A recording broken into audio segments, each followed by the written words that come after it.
আর কয়েকটা দিন পরেই পবিত্র রমজান মাস। এই রমজান মাস, এই মাসের পরিচয় কি?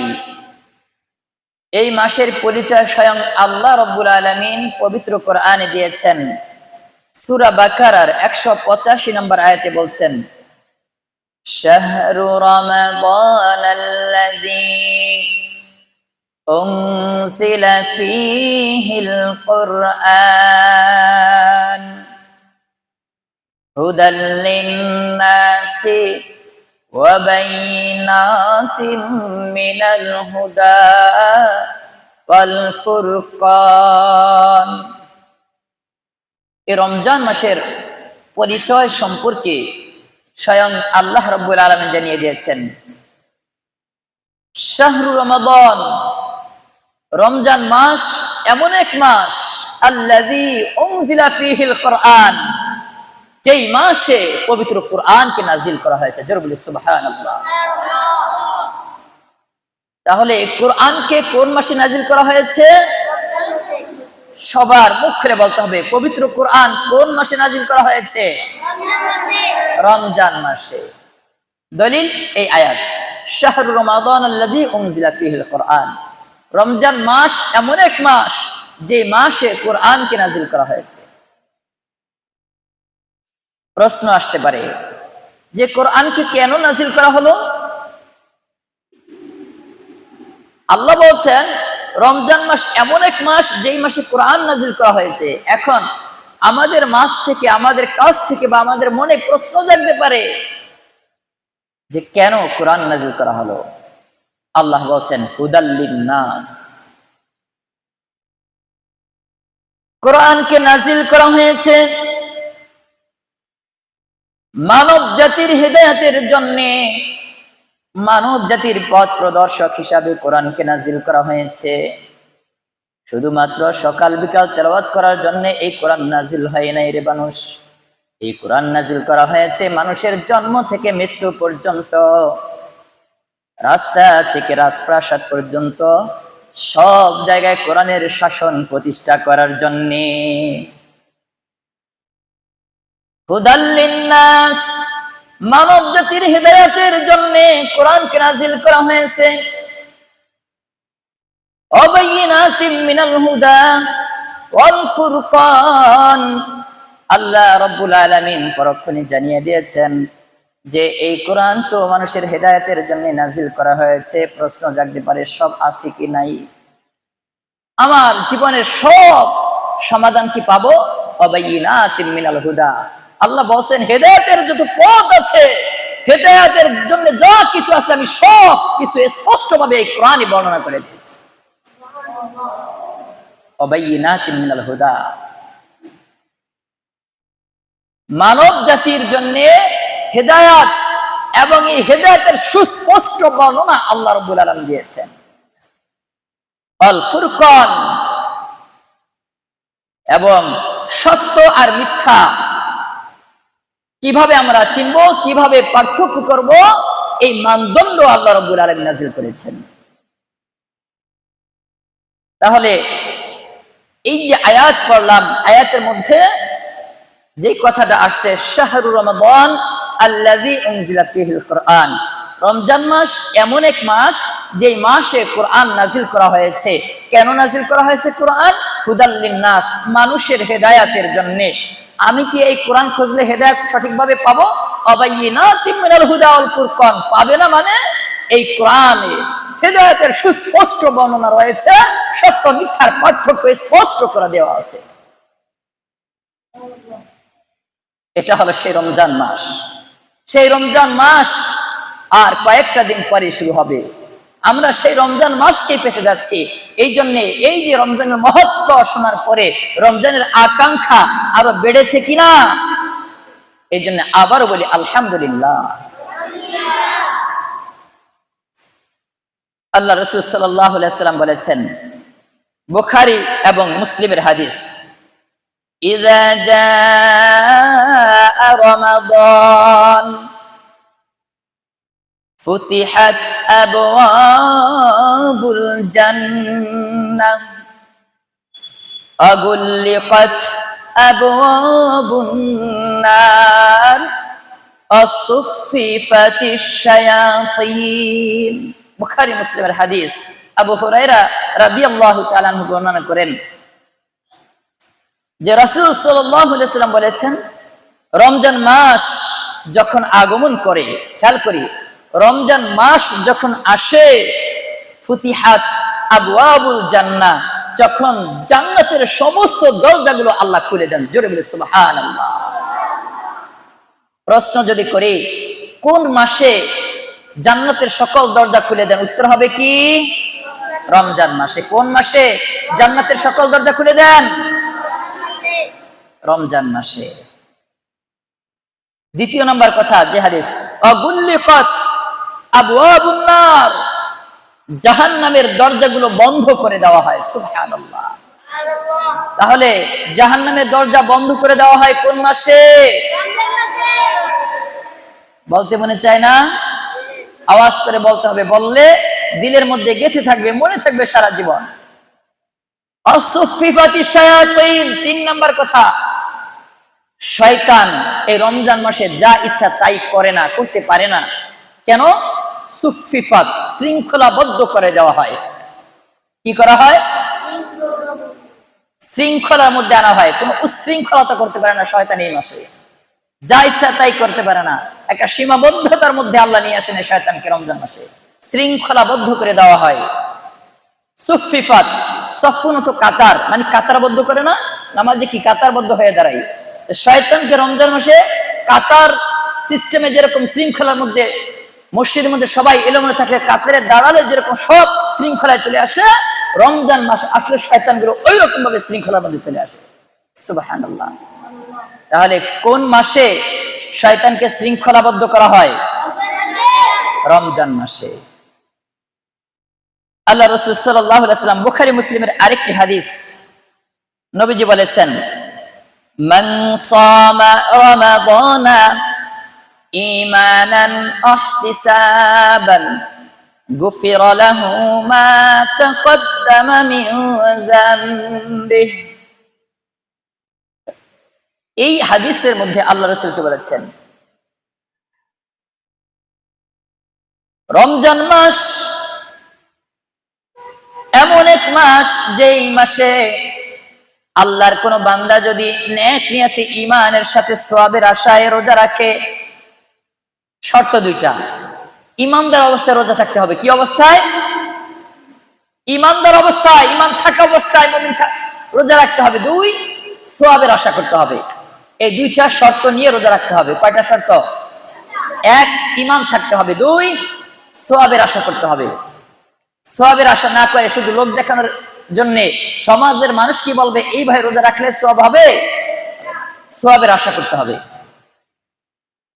মান সামা রমাদানা ঈমানান ইহতিসাবান গুফিরা লাহু মা তাকদ্দামা মিন যামবিহি। যেই ব্যক্তি রমজান মাসে ঈমানের সাথে সওয়াবের আশায় রোজা রাখবে, আল্লাহ রাব্বুল আলামিন মা তাকদ্দামা মিন যামবিহি, তার অতীতের সকল গুনাহগুলো আল্লাহ তাআলা মাফ করে দেন। জোরে বলে সুবহানাল্লাহ। রমজানের রোজা থাকলে প্রশ্ন করব, আমি কেন প্রশ্ন করি? যাতে মনে থাকে। তাহলে কোন মাসে রোজা থাকলে অতীতের সব গুনাহগুলো ক্ষমা করে দেন? আরো জোরে বলতে হবে, কোন মাসে রোজা থাকলে জীবনের সব গুনাহ মাফ করে দেন? রমজান মাসে। আল্লাহ রাসূল সাল্লাল্লাহু আলাইহি ওয়াসাল্লাম তিরমিজি শরীফের হাদিসে বলছেন, মান রাগিবা আনফুন রাজুল দাখালা আলাইহি রমাদান সুম্মা সালাখা ক্বাবলা আন ইউগফির লাহু। এখানে এই হাদিসের মধ্যে আল্লাহ রাসূল বলেছেন, ওই ব্যক্তি অভিশপ্ত হোক, ওই ব্যক্তি লাঞ্ছিত হোক, যে ব্যক্তি রমজান মাস পেল, কিন্তু রমজান মাস পেয়েও আবার রমজান চলে গেল, নিজের গুনাহগুলো ক্ষমা করাইতে পারলো না, ওই ব্যক্তি ধ্বংস হোক। যদি বলি নাউজুবিল্লাহ। কি বলেছেন? রমজান মাস পেয়েছে, রমজান মাস পেয়ে নিজের গুনাহগুলো ক্ষমা করাইতে পারলো না, ওই ব্যক্তি ধ্বংস হোক। কে বলেছেন? নবীজি। কে বলেছেন? তাহলে রমজান মাস পেয়েও নিজেদের গুনাহ ক্ষমা করাইতে পারো না, ওই নবীজিকে অভিশাপ দিয়েছেন কে? স্বয়ং নবীজি। কে? তাহলে রমজান মাস পেয়ে ছেড়ে দেওয়া যাবে? হ্যাঁ, রোজা না রাখলে যেই ব্যক্তি রমজান মাস পাবে কিন্তু রোজা থাকবে না, তাকে অভিশাপ দিয়েছেন স্বয়ং রাসূলুল্লাহ সাল্লাল্লাহু আলাইহি ওয়াসাল্লাম। সুতরাং রমজানের রোজা ছেড়ে দেওয়া যাবে? যাবে না। আরেকটি হাদিস, মুস্তাদরাক আল হাকিমের হাদিস, আল্লাহ রাসূল সাল্লাল্লাহু আলাইহি ওয়াসাল্লাম মান আদরাকা শাহর রমাদান, যে এই হাদিসে একই কথা বলা হয়েছে এবং শেষে আরো ভয়ঙ্কর কথা বলেছে, ফাদখালান নার, যে ব্যক্তি রমজান মাস পেল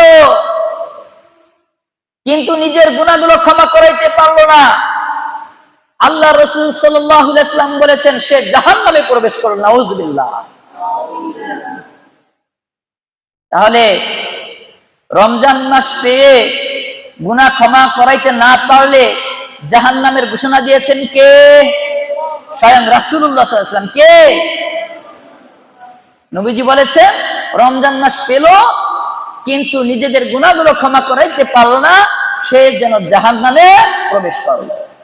ফাদাখালান নার। সুতরাং জাহান্নামে যাইতে রাজি কে? কে? হ্যাঁ, কেউ না।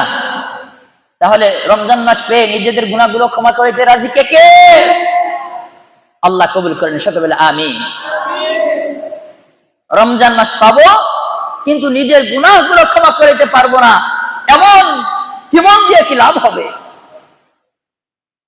এমন মুসলিম দাবি করি বা কি হবে, যেখানে আল্লাহ রাব্বুল আলামিন এত এত সুসংবাদ আমাদের জন্য রেখে দিয়েছেন। রমজান মাস পেলো কিন্তু জাহান্নাম, কিন্তু নিজের গুনাহগুলো ক্ষমা করাইতে পারলো না, আল্লাহ রাসূল বলেছেন সে জাহান্নামী। কত বড় ভয়ঙ্কর কথা। রাসূল সাল্লাল্লাহু আলাইহি ওয়াসাল্লাম আরেকটি হাদিসে বলেছেন, ইন্না লিল্লাহি ইনদা কুল্লি ফিতরিন আতকা ওয়া যালিকা ফি কুল্লি লাইলাতিন। রমজান মাসের বিশেষ একটা ফজিলত, যে রমজানের প্রত্যেক ইফতারের সময়, কি বলা হয়েছে? প্রত্যেক ইফতারের সময় ইন্না লিল্লাহি ইনদা কুল্লি ফিতরিন আতকা ওয়া যালিকা ফি কুল্লি লাইলাতিন, যে রমজানের প্রত্যেক ইফতারের সময় অসংখ্য মানুষকে আল্লাহ রাব্বুল আলামিন জাহান্নাম থেকে মুক্তি দিয়ে থাকেন। সুবহানাল্লাহ। ইবনে মাজাহ শরীফের হাদিস এবং মুসনাদে আহমদ দুইটাতে এই হাদিসটা আছে, যে রমজানের ইফতারের সময় অসংখ্য, প্রত্যেক দিন অসংখ্য মানুষকে কি করা হয়? জাহান্নাম থেকে মুক্ত করা হয়। জাহান্নাম থেকে, জাহান্নামের তালিকা থেকে নাম কাটাইতে রাজি আছি কে? কে? অতএব যদি রাজি থাকি তাহলে রমজানের প্রত্যেক দিন রোজা থাকতে হবে, আর রোজা থাকলেই ইফতারের সময় এই সুসংবাদ অনুযায়ী আমি ছাড় পেয়ে যাব। যে রোজা থাকবে না তার তো কোনো ইফতার নাই, তার আবার ইফতারের সময় কিসের? যে রোজা থাকবে তার জন্যই ইফতারের সময়। সুতরাং ইফতারের সময় বলি না যে ইফতারের সময় ইফতার সামনে রেখে বসে আল্লাহর কাছে কান্নাকাটি করবেন, দোয়া করবেন। কেন বলি? ইফতারের এখন কয়েক মিনিট বাকি আছে, ওই সময় কি করবেন? ইফতার সামনে রেখে দোয়া করতে থাকবেন, দোয়া পড়তে থাকবেন, দুরূদ পড়তে থাকবেন, তাসবিহ পড়তে থাকবেন, জিকির করতে থাকবেন। কেন? এই সময় অসংখ্য মানুষকে আল্লাহ জাহান্নামের তালিকা থেকে মুক্তি দিয়ে থাকেন। এই জন্য এই সময় আমলে ব্যস্ত থাকবেন। আল্লাহ রাসূল সাল্লাল্লাহু আলাইহি ওয়াসাল্লাম রমজান মাসে একটি বিশেষ আমল করতেন। সেটা কি? কানা রাসূলুল্লাহ সাল্লাল্লাহু আলাইহি ওয়াসাল্লাম আজওয়াদুন নাস ওয়া কানা আজওয়াদু মা ইয়াকুনু ফি রমাদান হিনা ইয়ালকাহু জিবরিল। রমজান মাস আসলে নবী সাল্লাল্লাহু আলাইহি ওয়াসাল্লাম, হাদিসের মধ্যে আসছে আব্দুল্লাহ ইবনে আব্বাস রাদিয়াল্লাহু তাআলা আনহু থেকে বর্ণিত, আব্দুল্লাহ ইবনে আব্বাস রাদিয়াল্লাহু তাআলা আনহুমা থেকে বর্ণিত, নবী সাল্লাল্লাহু আলাইহি ওয়াসাল্লাম বলেছেন, বুখারী এবং মুসলিমের হাদিস, যে নবী সাল্লাল্লাহু আলাইহি ওয়াসাল্লাম মানুষের মধ্যে সর্বশ্রেষ্ঠ দাতা ছিলেন, দানকর্তা ছিলেন। সর্বশ্রেষ্ঠ কি ছিলেন? দানকর্তা। সবচেয়ে বেশি দান করতেন তিনি, নিজের সর্বোচ্চ দিয়ে দান করতেন। কিন্তু রমজান মাস আসলে তিনি আরো বেশি বেশি পরিমাণ দান করতেন। রমজান মাস আসলে কি করতেন? সব থেকে বেশি দান করতেন। এই জন্যে আমরা রমজান মাসে বেশি বেশি দান করার চেষ্টা করব, সর্বোত্তম চেষ্টা করব যত বেশি দান করা যায়। প্রতিটা আমলকে বহুগুণে বৃদ্ধি করে দেন কে? আল্লাহ। সেই কথা আসবে। রমজান মাস আসলে বেশি বেশি নেক আমল করতে হবে।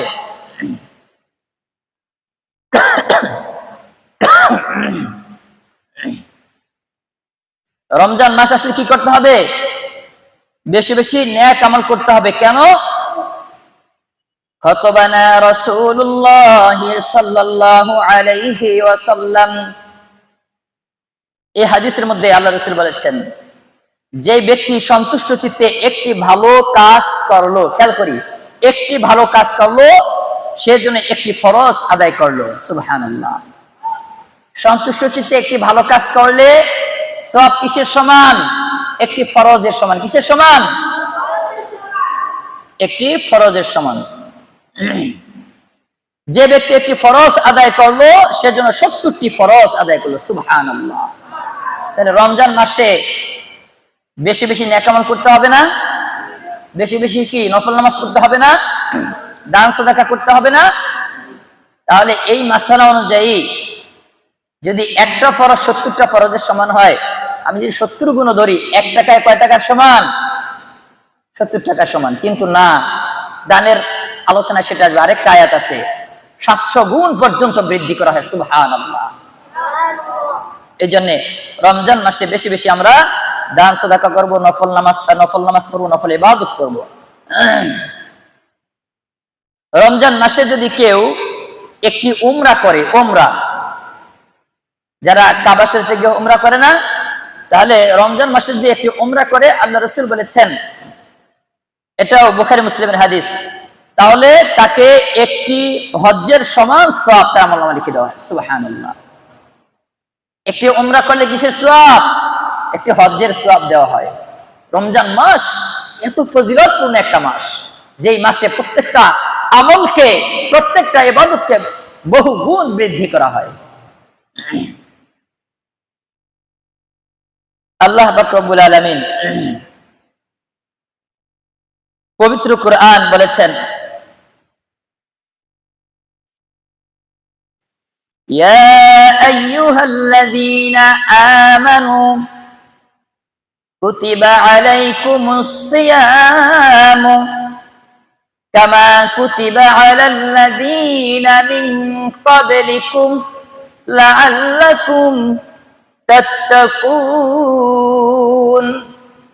এই আয়াতের মধ্যে আল্লাহ পাক রব্বুল আলামিন বলছেন মানুষদেরকে, একটা ও মুমিনগণ, ইয়া আইয়ুহাল্লাযীনা আমানু, হে ঈমানদারগণ, কুতিবা আলাইকুমুস সিয়াম, তোমাদের উপর রোজাকে ফরজ করে দেওয়া হয়েছে।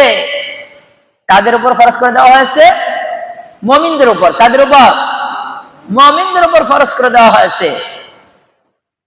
কামা কুতিবা আলাল্লাযীনা মিন ক্বাবলিকুম। এখন আল্লাহ বলছেন, মুমিনরা, তোমাদের উপর রোজাকে আমি ফরজ করে দিয়েছি।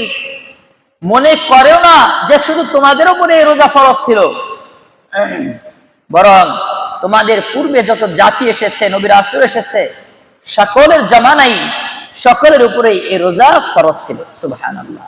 কামা কুতিবা আলাল্লাযীনা মিন ক্বাবলিকুম, তোমাদের পূর্ববর্তীদের উপর যেমনি ভাবে রোজা ফরজ ছিল, ওরকম ভাবেই তোমাদের উপর আমি রোজা ফরজ করে দিয়েছি। তার মানে বোঝা যায় অন্যান্য নবীদের সময় রোজা ছিল কিনা? ছিল। তবে এক এক নবীর শরীয়তের বিধিবিধান ছিল আলাদা। তখন রোজার সিস্টেম, যে রোজার যে আহকাম বা বিধিবিধান ছিল সেটা আমাদের থেকে আলাদা ছিল অনেক ক্ষেত্রে, কিন্তু রোজা ছিল। এখন রোজাকে কেন ফরজ করে দেওয়া হয়েছে? লাআল্লাকুম তাত্তাকুন। কেন ফরজ করা হয়েছে? তোমরা যাতে করে এই রোজার মাধ্যমে, ও মুমিনরা, তোমাদের উপর আমি রোজাকে ফরজ করে দিয়েছি। কেন করেছি? যাতে করে এই রমজান মাসকে কেন্দ্র করে, এই রোজাকে কেন্দ্র করে তোমরা তাকওয়া অর্জন করতে পারো, মুত্তাকি হতে পারো, আল্লাহর নৈকট্যবান বান্দায় পরিণত হতে পারো। লাআল্লাকুম তাত্তাকুন, যাতে করে তোমরা মুত্তাকি হতে পারো, তাকওয়া অর্জন করতে পারো, তাকওয়াবান বা মুত্তাকি হতে পারো। এই জন্য আমি রোজাকে তোমাদের উপর ফরজ করে দিয়েছি। সুতরাং কোন মুসলমান সুস্থ জ্ঞান আছে, প্রাপ্তবয়স্ক, এরকম কোন নারী বা পুরুষ রোজা ছেড়ে দেওয়ার অধিকার রাখে না। যদি রোজা ছেড়ে দেয় তাহলে আল্লাহর ফরজ বিধান লঙ্ঘন করার শাস্তি তাকে পেতে হবে। ফরজ বিধান লঙ্ঘন করার শাস্তি পেতে হবে। যদি কোন উসিলায়, এমন কোন অজুহাত নেই, এমন কোন সমস্যা নেই যে রোজা থাকলে তার মারা যাওয়ার উপক্রম হবে,